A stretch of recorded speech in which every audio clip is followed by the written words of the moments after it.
ವಿಜಯೇಂದ್ರ ವಿರುದ್ಧ DCM DK Shivakumar full ಗರಂ ಆಗಿದ್ದಾರೆ. Collection king ಅಂದ್ರೆ ಅದು ಬಿವೈ ವಿಜಯೇಂದ್ರ ಅಂತ ಹೇಳಿ ಬೆಳಗಾವಿಯಲ್ಲಿ ಡಿಸಿಎಂ ಡಿಕೆ ಶಿವಕುಮಾರ್ ಹೇಳಿಕೆಯನ್ನ ಕೊಟ್ಟಿದ್ದಾರೆ. ಅವರ ಕಲೆಕ್ಷನ್, ಅವರ ಟ್ರಾನ್ಸ್ಫರೆನ್ಸ್ ಬಿಚ್ಚಿಡಬೇಕಾ ಅಂತ ಹೇಳಿ ಮಾತನಾಡಿದ್ದಾರೆ. ಅವರಪ್ಪನ ಹೆಸರು ಕೆಡಿಸಿದ್ದು ಇದೇ ವಿಜಯೇಂದ್ರನಿಗೆ ಅನುಭವವೇ ಇಲ್ಲ ಅಂತ ಹೇಳಿ ಡಿಕೆ ಶಿವಕುಮಾರ್ ವಾಗ್ದಾಳಿಯನ್ನು ನಡೆಸಿದ್ದಾರೆ.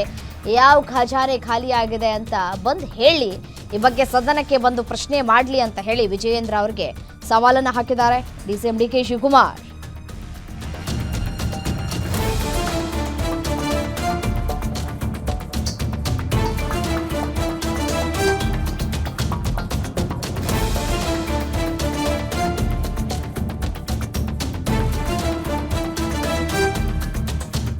ಇವತ್ತು ಕಿಂಗ್ ಅಂತಂದ್ರೆ ರಾಜ್ಯದ ಖಜಾನೆ ಖಾಲಿ ಮಾಡಿಬಿಟ್ಟು ಹೈಕಮಾಂಡ್ ನ ತೃಪ್ತಿಪಡಿಸಿದ್ರೆ ಅಂತ ಬಿ ವೈ ವಿಜೇಂದ್ರ ಅವರು ಕರೆಕ್ಷನ್ ಕೊಡ್ತು ಅಂತ ಹೇಳಿದ್ದಾರೆ. ನೋಡಪ್ಪ, ಇನ್ನ ವಿಜೇಂದ್ರಗೆ ಅನುಭವ ಇಲ್ಲ.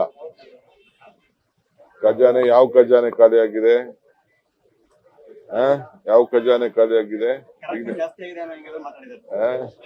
ಹೇಳ್ಬೇಕು, ಬಾ ಅಸೆಂಬ್ಲಿಲಿ ಮಾತಾಡಕ್ ಹೇಳಿ. ಎಲ್ಲ ತಪ್ಪಿಸ್ಕೊಂಡು ಎಲ್ಲ ಹೋಗಿ ಎಲ್ಲ ಇರೋದಲ್ಲ, ಬಂದಿರು ಮಾತಾಡ್ಲಿ ಅಸೆಂಬ್ಲಿಲಿ.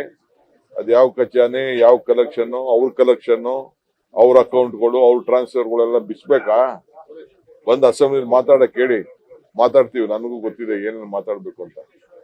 ಮಾತಾಡ್ಬೇಕಾದ್ರೆ ಬಹಳ ಇತಿಮಿತಿಯಿಂದ ಪಕ್ಷದ ಅಧ್ಯಕ್ಷರು ಏನ್ ಮಾಡ್ಕೊಳ್ಳಿ. ಏನ್ ಖಜಾನೆಯ, ಯಾರ ಕಲೆಕ್ಷನ್ ಏನಾದ್ರು ಇವತ್ತು ಕಿಂಗ್ ಅಂತಂದ್ರೆ ವಿಜೇಂದ್ರ.